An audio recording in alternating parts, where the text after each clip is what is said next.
This is GamesAtWork.biz, your weekly podcast about gaming, technology, and play. Your hosts are Michael Martin, Andy Piper, and Michael Rowe. The thoughts and opinions on this podcast are those of the hosts and guests alone and are not the opinions of any organization which they have been, are, or may be affiliated with.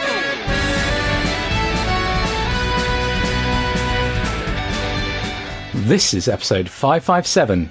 The British are coming.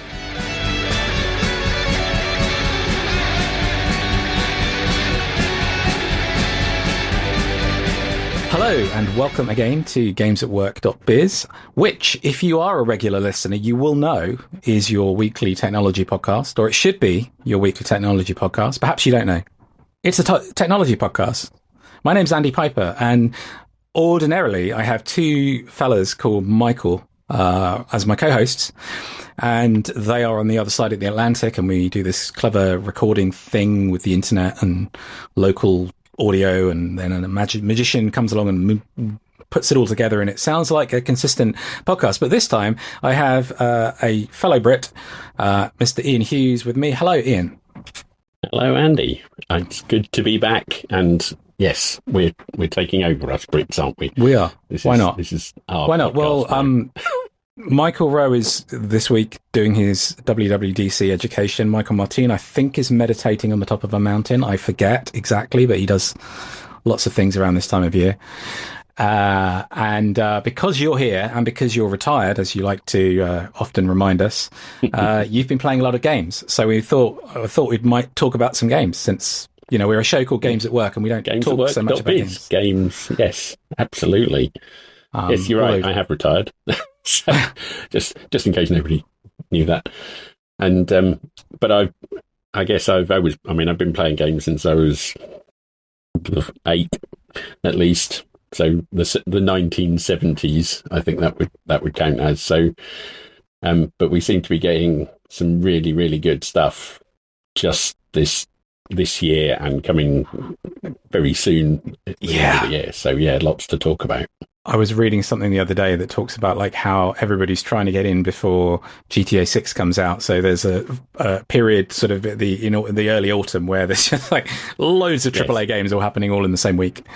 Yeah. So yeah, November, unless it slips again. I mean, it's slipped so many times, that game, GTA 6, but it's scheduled for November, and there are a few companies that have said, we don't care, we don't think about the opposition, but everything's going to gravitate to it. All the content all the content providers are going to do stuff. I'm certainly going to be playing it. And of course, I mean, the original GTA and Rockstar Games is a British studio. So we've given GTA the world. So what more could you want from gaming? And there's a lot of British connections to the things we were going to talk about, and I think we'll go through. We had a bunch of links, and a few of them we're going to work into the conversation. But I do think you've been playing a bunch of these. I've been playing a bunch of smaller games, partly because I'm stingy and I'm not going to spend 50 quid on brand new AAA games at the moment. But I have had a quick play on at least one of them that I get through Game Pass, just so that I can talk more meaningfully about it. And then we've got some other things that we'll get onto as well. So the first thing we have on our list, and I'm guessing that you're playing all of these on Xbox, or primarily on Xbox. Primarily Xbox, yeah. But a lot of things are play anywhere these days. Yes. So so when you go on holiday, for example, you can still play your games, AAA games. Potentially remotely. Stream them, but holiday is usually Switch 2 territory, so that's a different. Fair enough. That's a different ball game. But it's certainly the first few that we've got here, I know, are all Xbox or available on Xbox, so I assumed that you'd probably be playing them there. So we got Crimson Desert. Now, I have had a look at the trailer for it. I haven't played it. Tell us about Crimson Desert. Crimson Desert is a massive role-playing game with a huge free roam element to it, and it's very medieval based. So we kind of, and a lot of them end up being sort of dragons and spells and things like that. But there's a lot of riding horses and a lot of collecting stuff, going through a massive story, and the Pearl Abyss that have made it, a Korean company, have they previously did, I think it was Black Desert Online. So it was an MMORPG. Right. And it was sort of a bit okay, but a bit clanky. But this one, they've just gone for the single player element to it. And to say it is a big map is an understatement. I don't think I've come across anything that big yet. And I've spent about 115 hours on it in small chunks, I must admit, 3 or 4 hours at a time, if that counts as a small chunk. And I kind of stopped going through the story about 20 or 30 hours in and just started exploring and going wandering off and doing things and finding interesting things to do. Does that mean you completed the story in that period of time? I'm only halfway through. 115 hours, only halfway through. Right. At one point, ended up with a balloon that I could fly rather than the horse to gallop through bad guy territory, because it gets worse and worse the further out you go from your base, obviously, because it's kind of RPG territory. But in the balloon, I just floated over the top of everything to the northwest corner of the map, to the actual Crimson Desert. And it took 30 or 40 minutes of gliding over this thing, and the sun setting and rising and stuff like that. So lots of game time. And then just landed in a desert, found a pet vulture, because you can have lots of pets, and I thought, well, that's an unusual thing to have on my arm rather than a parrot or little bluebird. And then wandered over to this interesting looking monolith, and then this huge great thing came out the ground and smacked me on the head, and that was the end of it. But luckily I'd found the respawn, I had a local respawn point. Did the vulture survive being splattered on the head? The vulture flew off and met me later, so it's now part of my entourage. So but yeah, huge level of customization. It's basically got everything that every other RPG's had, so it's very like Red Dead Redemption in a lot of ways. Yeah, the kind of horse riding, and obviously very like GTA, and it's very clever they're very clever because they have constantly been updating it since it came out. And it's only a couple of months, but they weren't updating it because it was broken. Right. They were updating it because people were doing things, and they were going, "Oh, that's a good idea. We'll have that." So, for instance, I think the pet cats, they put in more stuff so you could give the cats armor and build an army of cats for to follow you around. No particular reason. That's excellent.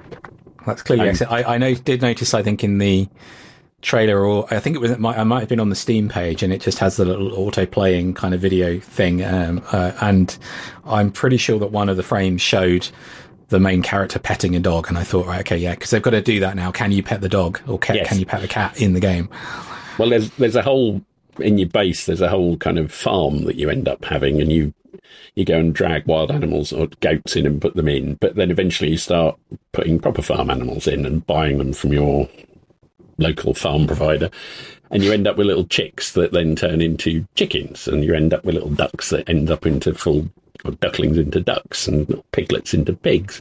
And these things are growing all the time, and then if you go and pick them up, the animations there of picking them up are all slightly different. It's not like just sticking the animal on the side. If you pick the pig up, it slings it over the shoulder. If you pick a chicken up, it picks it up by its legs. Right, yeah, so it's realism. It's just tiny, very nice. So many details. It's very, the graphics very clever. Looked phenomenal. It is very clever. It sounds like a game I might enjoy when it comes down in price, or when I have time, or both. It's time. It's a time sink. I stopped playing Assassin's Creed Shadows to start playing that, and initially it annoyed me because it didn't feel quite the same. But now it feels better. So it's very, very clever. And then because I was playing that, and then our next game on the list came out, right, which is Forza Horizon 6, and which is, for people that don't know, is a long-running series of very good car driving games, and the Horizon part is one that's about driving over the horizon effectively. So you drive round countryside doing all the kind of unusual things in a nice free roam way, it's the open world element of it, isn't it? So you have the Forza Motorsport, which is the racing tracks, meant to be high realism in terms of, so is Horizon, to be fair, but, meant to be very much sort of the motorsport element, whereas Horizon is more of that exploratory multiple event types. You get really in-depth views of the country in which it's based. So, I mean, I've played several of them. So there's been one that's been in the UK, there's been Australia, there's been Mexico, and this one is in Japan. Yes, Japan, who drive on the left like we do, the proper side of the road. So that's and it's also developed by Playground Games, which is a UK Xbox studio. So big up the Brits, things, apparently. Yeah, all the best things coming from the UK again. Well, I have to say, I mean, I haven't driven in Japan, and my trips to Japan have been limited to Tokyo and then one other major city. But I did download it. It was because it's on Game Pass, and I had to move things around to get it onto the main drive, and so that I could actually play the damn thing. But yeah, I mean, Horizons of all the racing games, and I know that you're also a Gran Turismo person from days past, but which I also enjoyed. But the Horizon series have been really one that I've connected with, and I think just because of that open world, and the variety of it. So I was looking forward to trying it out. I just hadn't had a chance until today, and starts off very similarly to all the others. Graphics very similar. They are. Yes, I can't immediately. The thing I really enjoyed with the I think it was 3 or 4 that was in the UK was the fact that you could connect it to places you might be familiar with. Yeah. And Japan feels at the moment a lot more just generic Japan, but I'm sure it is very realistic. But it looks lovely. It's another huge map. It's not. Well, you're driving at 180 mile an hour a lot of the time, so it makes the map a little bit smaller. But the rendition of Tokyo, I mean, it's not all of Tokyo, obviously, but the rendition of Tokyo is it's obviously very urban, very multi-layered as well. Lots of flyovers and lots of little alleyways. But then when you get out in the countryside and even out up into the snowfields and the ski slopes, I mean, it's got that level of variety.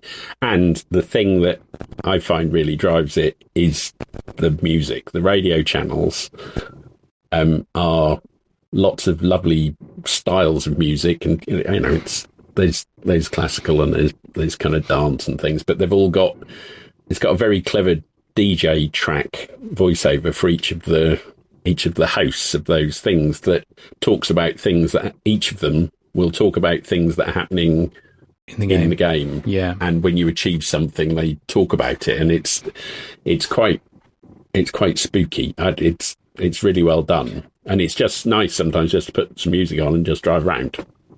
Having just picked it back up, having not played Forza for probably, let's say, 18 months, I was there just trying to remember what the button combo was to flick through the radio stations, because I had exactly the same memory and experience, and it's great.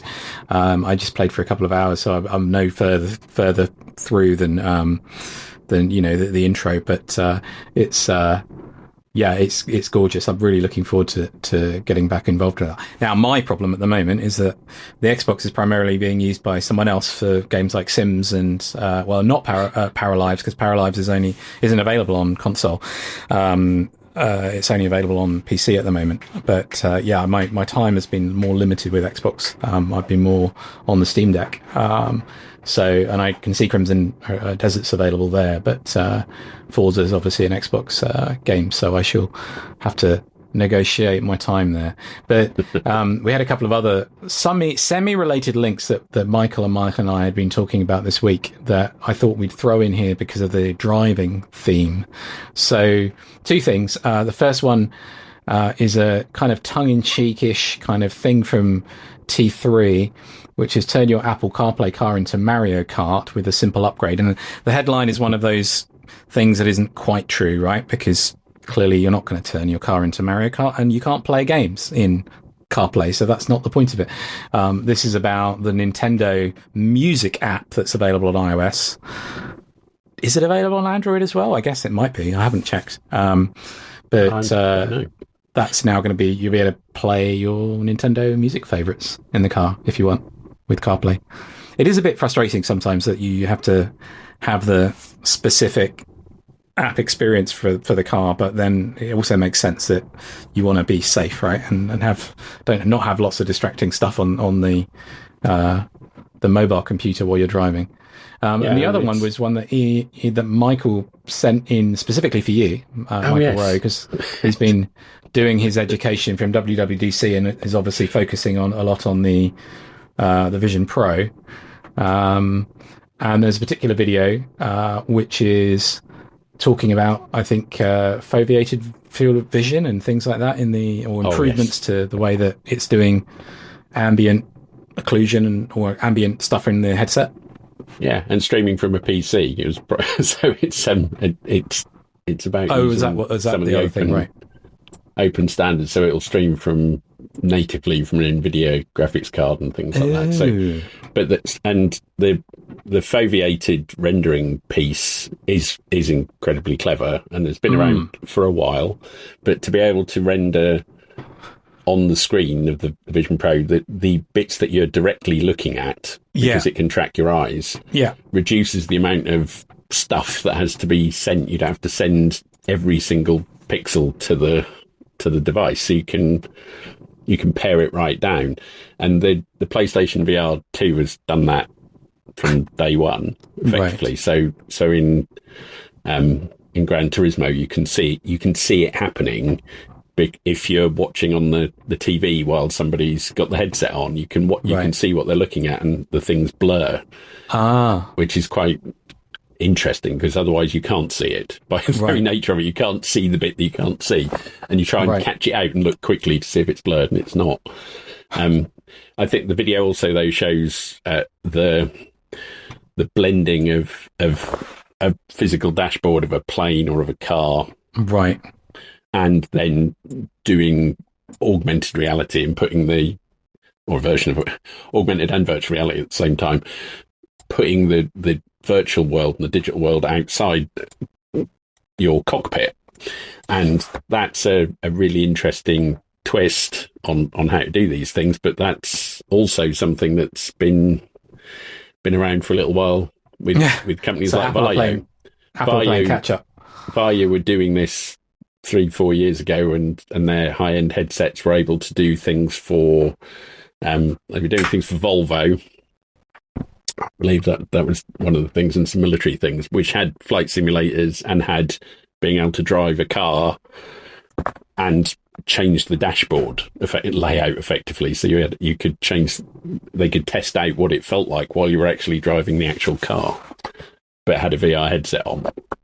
I've just scrubbed through the video from the WWDC education, and I think it's about 13 minutes in. There's the segment where they're talking about this this X-Plane 12, which has the overlaid controls and things, which does look very, very cool.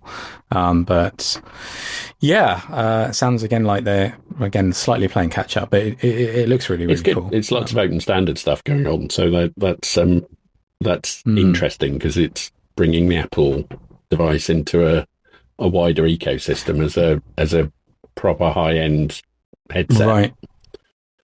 So it's talking as well about NVIDIA Cloud XR. So I'm wondering whether they need to use the NVIDIA cards for that, or is it just? Or are they assuming... that's one of the kind of videos, or one of the streaming bases. I see. That it's now supporting to be able to get. So it's kind of like saying you can watch Netflix, but it's just native for that, or native, has native support for the NVIDIA stuff. So again, it is interesting that it's, given the often closed nature of Apple, the reaching into these environments and these other platforms and open streaming standards. I mean, the cynic in me might think that that's because the Vision Pro needs a lot of help to be mass market, and apart from a massive price cut. So, but yes, it's nice to see them, using prior art as well.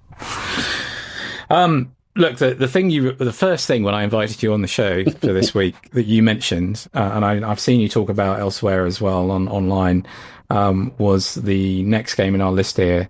So let's get into this. So this is James Bond First Light, and I've watched the trailer. I haven't played any of it. I did play some GoldenEye today though, just to kind of get myself back in the Bond mindset. That's proper Bond. That is. It's the slight vague remaster they did a few years ago on the Xbox Series X, but it's still got very blurry fonts and blocky characters. But it was quite fun to have a go around the dam level just to get myself in the mind space whilst Forza was downloading. Tell us about First Light. Well, this is by IOI, who are famous for doing the Hitman games. And Hitman's been a very, very good series and very well received and very clever stuff. And they initially thought, they're just going to slap James Bond's face onto the bald assassin. But they haven't. They've taken all the things that they know, and it's clearly their engine, their way of operating things. But they have gone full Bond as an origin story for this. It's what it's called First Light.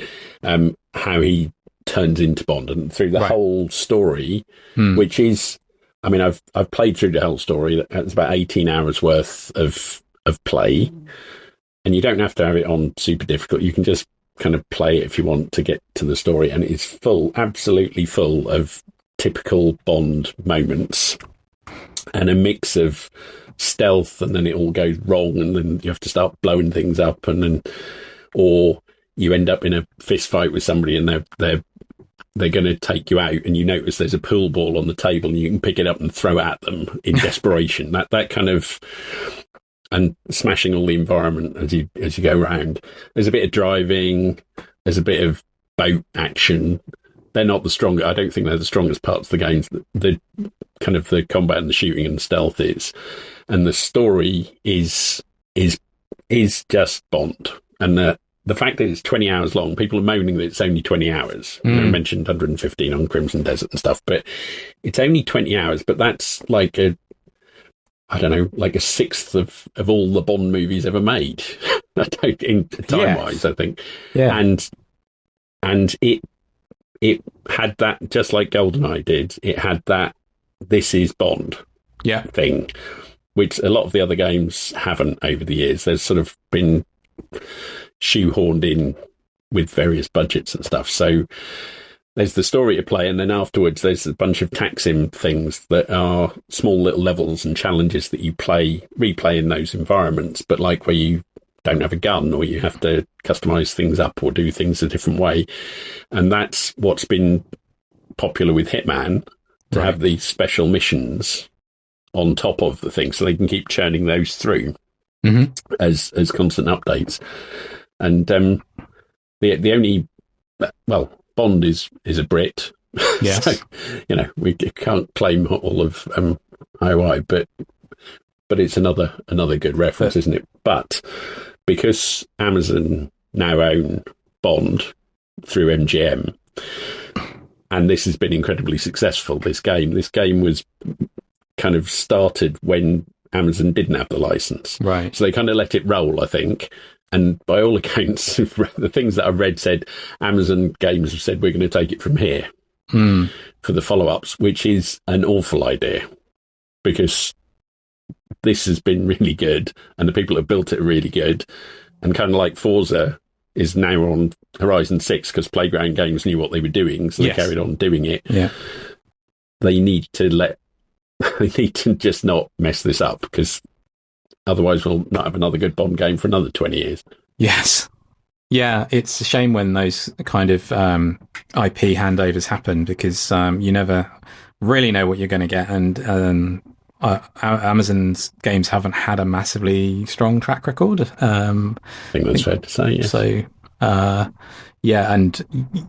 it would be nice if there was some folks involved that have the understanding of the franchise and those kind of moments that you were highlighting. Again, I think there's quite a few of them that show up in the trailer, as you would expect, because they made it into as much of a movie spliced with games trailer as they could, and it made me want to play it. It looks really good. It's got a variety, like you say, of gameplay, and that's the kind of thing that I enjoy. One of the really clever pieces is, and you'll see it mentioned a lot, is the kind of training part of it. So there's an initial mission where you don't know what you're doing, and you kind of have to get through, which is sort of Bond being thrown into the deep end, and then he ends up on the 00 training island in Malta, and he's kind of thrown in with a load of people that want to be 00s, and they don't want him. So there's this whole tension thing, but that becomes then the training mission where they go, right, well, I bet you can't do this, and I'm going to beat you up now because these aren't spoilers. But it turns into a proper training montage because the size of the things that you're doing and the amount of time you do them alters. So sometimes it cuts and you've just got to shoot these 3 targets, and then it'll cut again and you're having a fist fight, and it'll cut again and you're driving the car around the corner. And then it'll be a slightly longer level that maybe brings all those things in. And you've even just finishing that on its own would have been a brilliant game like 30 years ago. And that's just the training. And it's also setting up the story because it is a proper narrative training thing with your bonding with your team and things. So yeah, brilliant. Love it. Excellent. Well, again, I want to dig into that one. It looks really good. Once I can carve out some retirement time, who knows? You brought a few other things to talk about, and then there's also a recap of something that we mentioned in a previous show. But you also wanted to talk about Sea of Thieves, another UK studio. Yes. So there was a recent Xbox showcase which got the video or the recap videos in the links, and one of the things here is Sea of Thieves, which has been around for a long while. It's a long running multiplayer pirate game, and Rare, who are, as you said, a UK studio, have now put in kind of a game creation UGC type of element to it. So this is, let's say, many years into it, but the whole thing about, well, you can build this kind of Robloxy style set of games to play, or you can just build an island to hang out with your mates and have a party. So it's all very much I'm going to use the metaverse word, the metaverse type approach to things, and as a metaverse hub, but in a thing that already has a big following, and this is a gift to them to say, here, build some more stuff. Yeah. What's the mechanism for sharing the content? So you mentioned UGC. I mean, have they got some kind of gallery or some kind of way for folks to then? I believe that's how it works. Yeah. I mean, right. it's still a showcase. Build it and publish it somewhere. Right. Yeah. And then you invite your friends, or there's share codes or whatever. That it'll be the normal thing. And I mean, we didn't mention it in Forza. Forza Horizon now has not just customization of cars, but you can build you could build kind of levels in places before, but now you've got a whole property to develop if you want, and put loads and theme and do lots of stuff, and you can turn it into a racetrack if you want. So this UGC piece is almost essential to everything now, isn't it? If you're going to be online, you need to have places for people to hang out and do stuff. Yeah, I hope that there are ways for those things to become persistent in the future, and that when they switch off the servers, you don't lose all of that stuff that people have built. But I know that that's not always how things work. I know that, again, going back to my brief mention of The Sims earlier, that they've brought a lot of the creators in-house now, essentially by having you have to share your stuff through a more of a paid marketplace.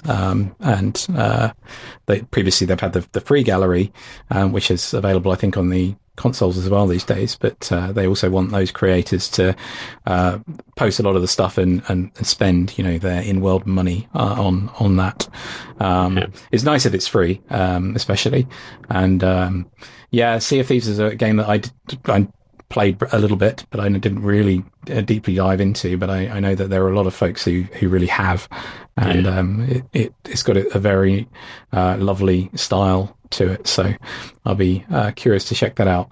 And then the other game that came from the showcase, or was mentioned in the Xbox showcase again, was Fable, which is coming back after this? It's essentially Fable 4, or just a reboot of Fable.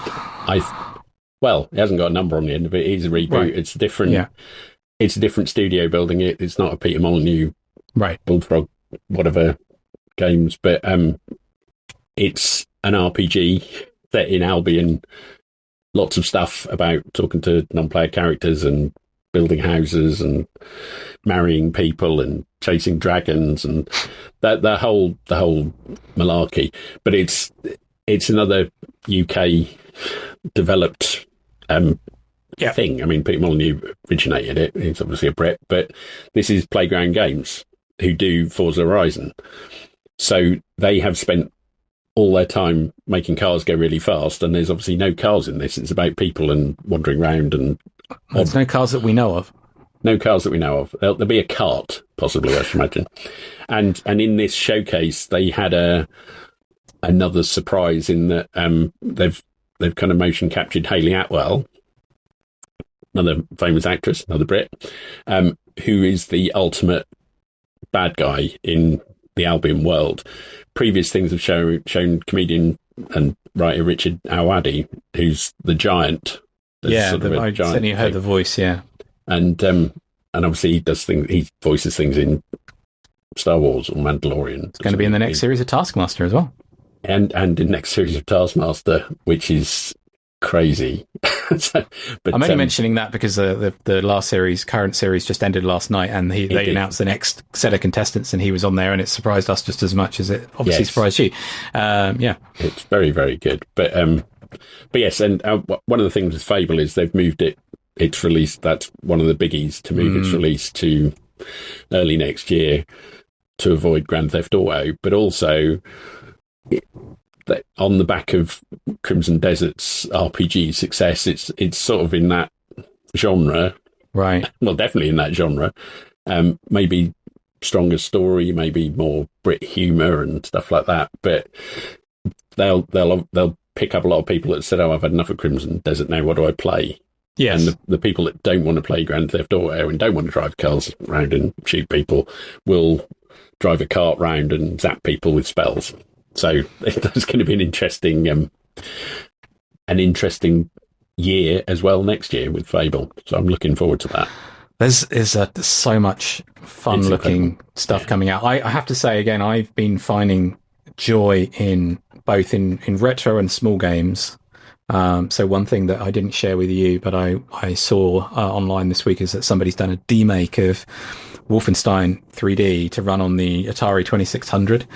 Nice. Which, but you have to download the binary and run it in, obviously, in an Atari emulator, which is super interesting. I mean, it's quite unplayable, but and you have to really be into the game to sort of want to play it. But I do love those kinds of smaller experiences.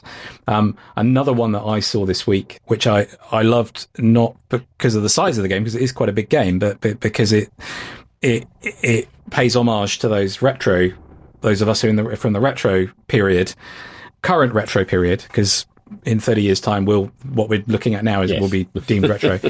Is the folks from Panic posted a little snippet from the new Batman Legacy of the Dark Knight Lego game. Oh.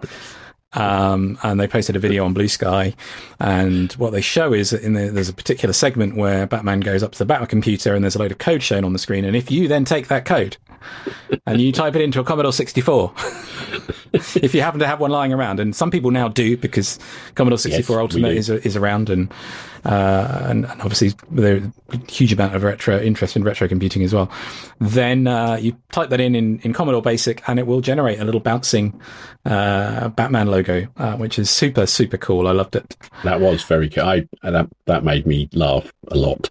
And again, that is taking me back to the beginning and sitting there with Commodore 64 and writing stuff. And my first pro job or thing I got paid for was the Lunar Lander I wrote and sent to Computer and Video Games as a listing that then got printed, and I got sent a tenner and a copy of the magazine. Amazing. And thought, this is all right. There might be something in this. Messing around. Yeah. Just before we go on to that, the last thing, or one of the last things here, I'll mention I was at a retro computer festival in Swindon a couple of weekends ago, which was really fun. And then there's the Vintage Computer Festival GB is coming up in September. In Aintree, and I got tickets for that as well. So I'm really looking forward to, because I keep seeing people talking about the vintage computer festivals online in the US and seeing all the fun stuff that people get up to at those and the scale of some of them. I think the Vintage Computer Festival did happen here in the UK many years ago, but there's kind of gone dormant. So I'm looking forward to going and checking that out. And there's a gaming element to it. There's a lot of people now using modern computers to build engines for older computers, or tools to make it easier to do the graphics and stuff for older computers. But there's also just rediscovering where a lot of this stuff came from. You know, there was the retro computer day. There were a lot of forgotten, models of things like Acorn computers that weren't the ones that you saw in schools. They were the ones that went to very specific industries because they did a bit of work to wrap them in some different shell and give them a different operating system, or very early Unixes that would run on, more standard home type computers and things like that. So that was really fun. I think the nice place to end here is going to be to talk about the Kickstarter, because we talked about this a few weeks ago on the show, because I mentioned that I'd seen you back it, and this is the Virtual Worlds Museum Kickstarter, and I joked on the show a few weeks ago that hopefully they're going to interview, the original Metaverse Evangelist for their history museum and their documentaries, but who knows? Tell us about this. Yeah, so I have talked to Julian Reyes, who's the driving force behind this. So the Virtual World Museum is an ongoing set of projects to try and capture and document all the various virtual worlds that have been and that currently are in existence. And it does have a little bit of this kind of teleportal vibe to it, that ones that work, there's an application to try and help you gateway and zap into each one from wherever you are, which is very clever. But a lot of the important stuff is effectively around documentaries and small video sequences interviewing people either in their worlds or about the worlds that they've created and what they've done. And because there's been a lot of churn, we've lost Alt Space, and we've lost Rec Room, we've lost Spatial now. And there's some places that people have spent a lot of time building a lot of things and built a community and feel a part of. And so the museum is interviewing those people and hearing their story. So it is a historical reference, more so than just trying to capture the pixels and everything. There's lots of stuff we looked at. Is there a generic way to capture all the actual build? But anyway, this Kickstarter, it only needed $10,000 really, just for that was the initial or the ongoing thing for some more of these documentaries. And so there's now a YouTube channel with some of those. And Evo Henning, who many people might know as Inkenzo, has been around in our life and in Second Life for a long while. And she's doing a lot of the interviewing. And there's a particular example from Rec Room, and I got an early look at that just recently.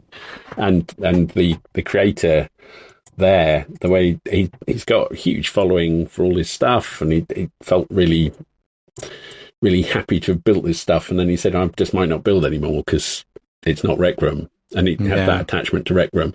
So whilst he might migrate to VR chat, which is where lots of people went and to do stuff, he doesn't feel that's his place at the moment, and he's grieving. Yes, and I don't know, we've all felt, well, I certainly have felt that from the things that we had back in 2006 that aren't there anymore. Yes. And so there are still these stories to tell, just as there are in towns and cities and villages and things in the physical world. So I think that's what this is. That's why it's important, I think, to get to the people.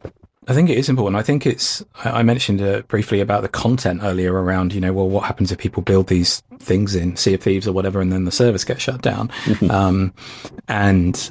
But what you're highlighting there is the important element, which is not that there's a bunch of content that people have poured their skills and knowledge and heart and soul into, but it's the community, it's the people, it's the spaces, it's the shared experiences that you don't have access to when those servers go away, when those game environments are no longer supported.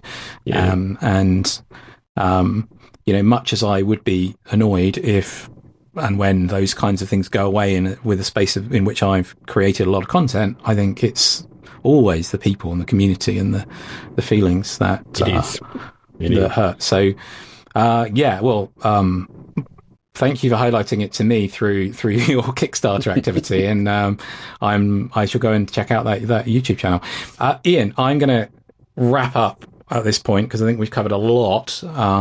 We have lots of great British content there, and thank you very much for filling in for a week again, as you've done in the past. We really appreciate having you in our network, in our group, as an expert to come and talk about things that we might not have spent time on. So, it's a pleasure. You're still pleasure to do it. You're still on the internet, I assume. I am still ePredator almost everywhere. Almost everywhere. And I've retired, but not from technology, obviously, as you can tell from the conversation we've just had. Yeah, it's still part of my life. All right. Excellent. Well, thank you for helping us out. Please keep telling us what we should be paying attention to, because you have more time to find it and point us at it. So, and in the meantime, I have more time to listen to the podcast as well, which is good. So I've kept up to date. Excellent. Well, do remember to tell lots of people to listen as well. In the meantime, hopefully we'll have at least one Michael back next week. And I've been Andy Piper. My guest has been Ian Hughes, and the British are coming. The British are coming. The British are coming. See ya. You've been listening to GamesAtWork.biz, the podcast about gaming technology and play. We are part of the Blueberry Podcasting Network, and would like to thank the band Random Encounters for their song, Big Blue. You can follow us at our website at GamesAtWork.biz.